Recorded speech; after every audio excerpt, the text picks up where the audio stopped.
नमस्कार बच्चों, मैं डॉक्टर हेमा देवरानी आप लोगों को जायसी पढ़ा रही हूँ। और जायसी का पद नंबर 12 है। अस पर जरा विरह कर गता, मेघ मास बहे धूम जो उठा, डाला राहु केतवा दाहा, सूरज जरा चांद जरे आधा। ओ सब नखत तराई जरही, टूटही लोक बरति माँ परही।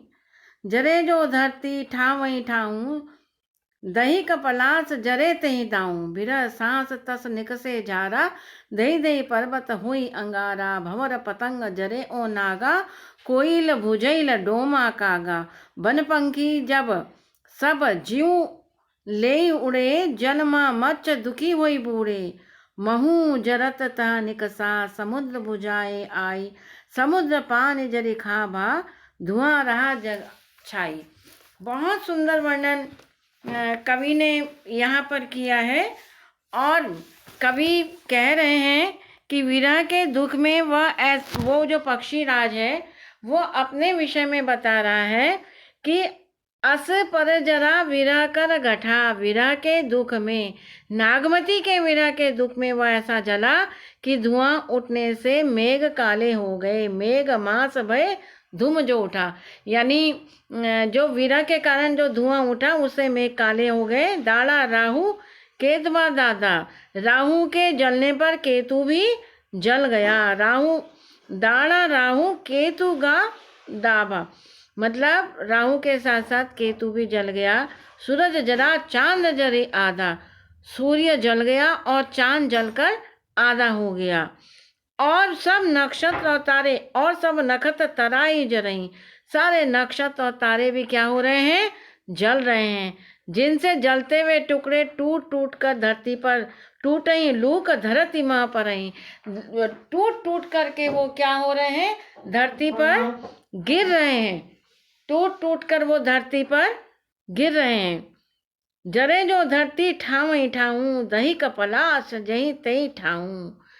क्या कह रहे हैं कि उसे धरती भी स्थान स्थान पर जल गई। पलाश के जंगल उसी आग से जले हुए हैं, इसलिए लाल दिखाई दे रहे हैं। विरह की सांस से ऐसी ज्वालाएं निकल रही हैं कि ज्वालामुखी पहाड़ धक धक कर अंगारे बने जा रहे हैं। फिर क्या कह रहे हैं वो कह रहे हैं कि भंवर पतंग जरे जो नागा, यानी भौरे पतंगे और नाग उसमें जले।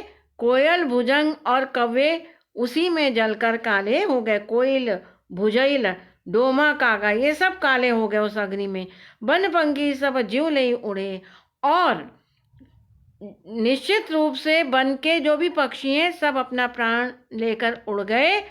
और जल में पक्षियों ने जलकर जल में अपनी आग को बुझाया। उन्होंने क्या किया? जल माँ मच्छ दुखी हुई बूढ़े, जल में वो डूबे सारे पक्षी। महू जरता निकसा, समझ बुझाए आए, मैं भी वहां से जलता हुआ निकला। महू जरत था निकसा, मैं जलता हुआ निकला और आ करके समुद्र बुझाए आए। समुद्र में मैंने अपने को बुझाया, समुद्र भी जल गया और इसी कारण समुद्र पानी जरी खाभा, धुआं रहा जग छाई। इसीलिए समुद्र का पानी खारा हो गया, उसी का धुआं मेघों के रूप में संसार में छाया हुआ है। मेघों के रूप में वह छाया हुआ है। राजे कहा, फिर राजा ने कहा, हे सरग संदेशो उतरी आओ, मोहि मिलू रे विदेशी।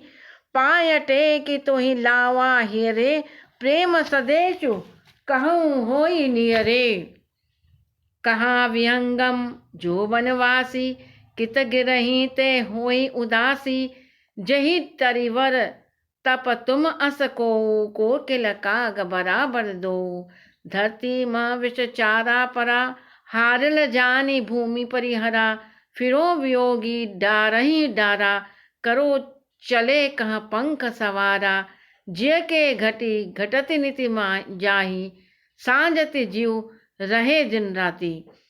राजा ने कहा, हे सरग संदेशो, हे स्वर्ग के दूत, उतरी आओ, नीचे उतरो और मोहि मिलऊं रे विदेशी, अपने देशवासियों की भांति आप मुझसे मिलो। पाय टेक तोहि लाओ हियरे, तेरे पांव पकड़ कर तेरे को हृदय से लगाऊंगा। प्रेम संदेश कहूँ हो नियरे, निकट आकर के प्रेम का संदेश कह। पक्षी ने कहा व्यंगम ओ जो बनवासी, पक्षी ने कहा जो बनवासी हुआ है वह भला गृहस्थ छोड़कर उदासी क्यों बना हुआ है, क्योंकि तुम तो जोगी बन चुके हो। कित गिरही तय होई उदासी, गृहस्थी को छोड़ करके आप उदास क्यों हो रहे हो।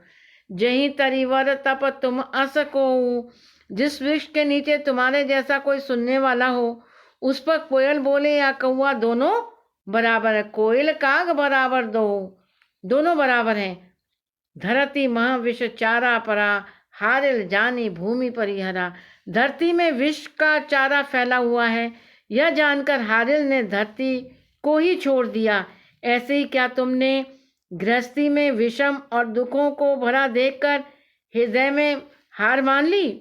मैं वियोगी डाल डाल फिरता हूँ और चलने के लिए पंख ठीक करता रहता हूँ। फिरो वियोगी डार ही डारा, करो चले पंख संवारा। जे कह घटी घटत निति जाही, साझे ज्यूं रहे दिन राती।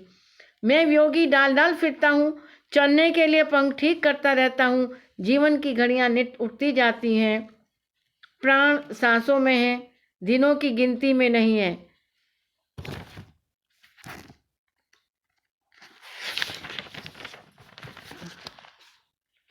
जो लगी फिरी मुकत होई, परो न पिंजर मोह। जाओ बेज थल आपने, है जे ही बीज निभा। जब तक बिचने की युक्ति है, पिंजड़े में है ना पड़ूंगा।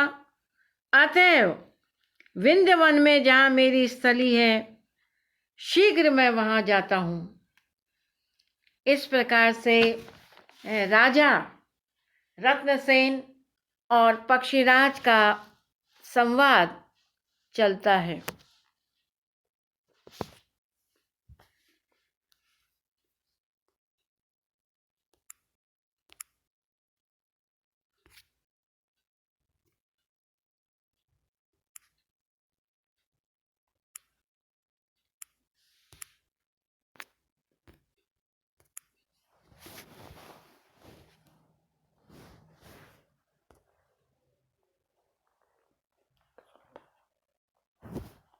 अरे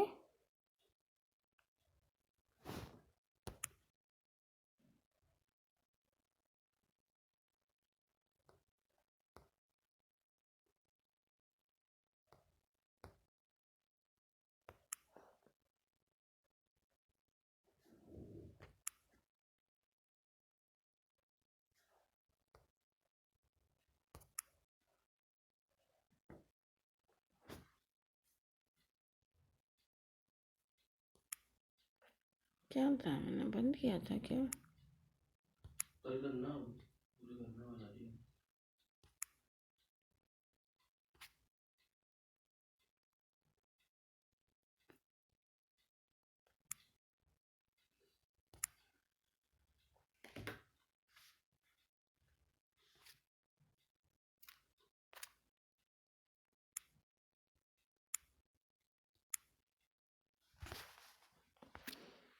इसको ऐसे कर दो,